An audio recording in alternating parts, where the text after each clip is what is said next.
संदेह, इस पर पहले सूत्र पर आपसे बात की। जीवन क्रांति का पहला सूत्र है विश्वास नहीं विचार। विश्वास से जो चलता है उसके जीवन में कोई क्रांति संभव नहीं।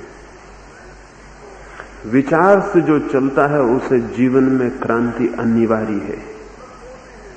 विचार बुनियादी रूप से विद्रोही है, वो रिबेलियस है। विचार बुनियादी रूप से आंखें देता है और बतलाता है कहां भूल है कहां गलती है, और जब भूल दिखाई पड़ती है और गलती दिखाई पड़ती है तो उससे मुक्त हो जाना कठिन नहीं होता है। पहला सूत्र है विश्वास नहीं विचार। इस पर कल हमने बात की। आज दूसरे सूत्र पर हम बात करेंगे। जीवन क्रांति का दूसरा सूत्र क्या है? दूसरा सूत्र है ज्ञान नहीं विस्मय। विश्वास को पकड़ के चलते रहेंगे तो आप ज्ञानी होते चले जाएंगे, और जिसको हम ज्ञानी कहते हैं, जिसको हम पंडित कहते हैं, जिसको हम लर्निंग कहते हैं, वो आदमी कभी भी धार्मिक नहीं हो पाता। ज्ञान का जिसे अहंकार पैदा हो जाता है उसके जीवन में धर्म की कोई शुरुआत नहीं होती, और ज्ञान का जिसको भ्रम हो जाता है उसके जीवन में आनंद का कभी कोई संबंध नहीं होता। ज्ञान की भूल में जो पड़ जाता है वो अज्ञानी से भी ज्यादा अंधेरे मार्गों पर भटक जाता है,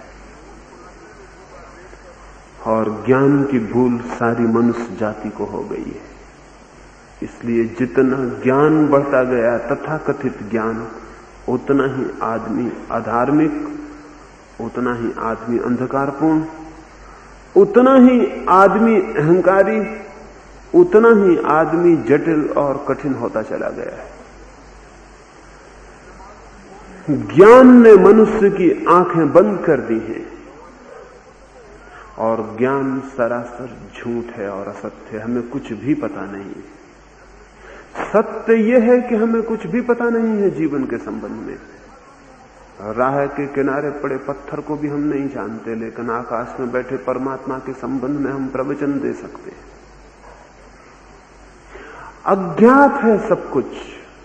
जीवन एक रहस्य है, और रहस्य से जो संबंधित होना चाहता हो उसे विस्मय की आंखें चाहिए उसके पास।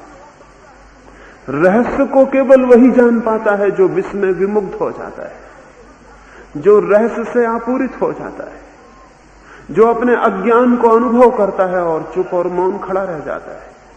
ज्ञानी चुप और मौन खड़ा नहीं रह पाता, वो जानता है, उसे सब कुछ पता है, उसे सब कुछ ज्ञात है। जिसको भी ये भ्रम पैदा हो जाता है कि मुझे सब कुछ ज्ञात है, बस उसके द्वार बंद हो गए, उसकी यात्रा समाप्त हो गई।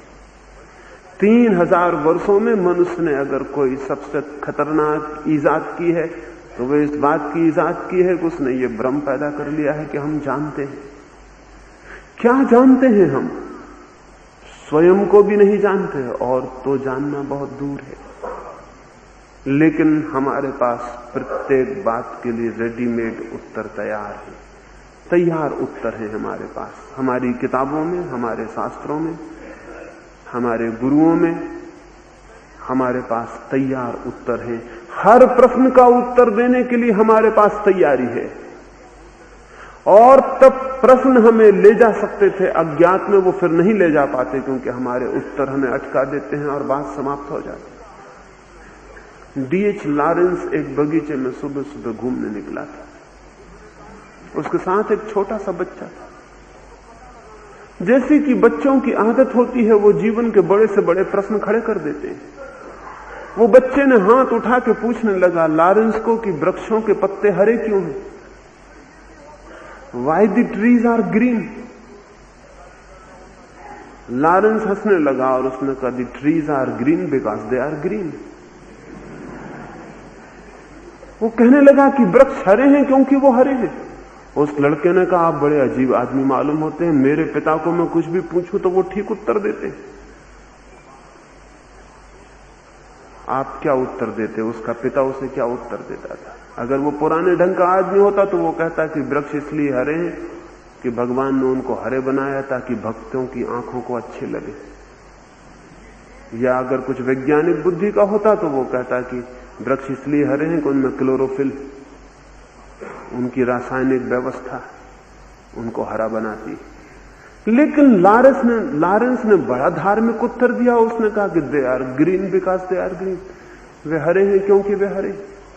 लॉरेंस ने यह कहा कि हमको पता नहीं कि वे क्यों हरे, हम नहीं जानते कि वे क्यों हरे हैं, वे बस हरे हैं, हरे दिखाई पड़ते हैं और हमारे पास कोई भी उत्तर नहीं है कि वे क्यों हरे। क्या आपको समझ में आता है? इस उत्तर में बड़ी अद्भुत बात है। इस उत्तर में प्रश्न की हत्या नहीं की गई, प्रश्न फिर मौजूद खड़ा रह गया है। इसमें कोई बंधा हुआ उत्तर नहीं दिया गया। इसमें उत्तर देने वाले ने यह ख्याल नहीं लिया कि मैं जानता हूं, है कि वो जानता है कि मैं नहीं जानता हूं। न जानने का बोध धार्मिक आदमी का लक्षण है। पंडित का बोध उल्टा है, वो जानता है कि मैं जानता हूं, इसलिए पंडित कभी भी धार्मिक नहीं हो पाता है। वे लोग जो शराबखानों में शराब पीते हैं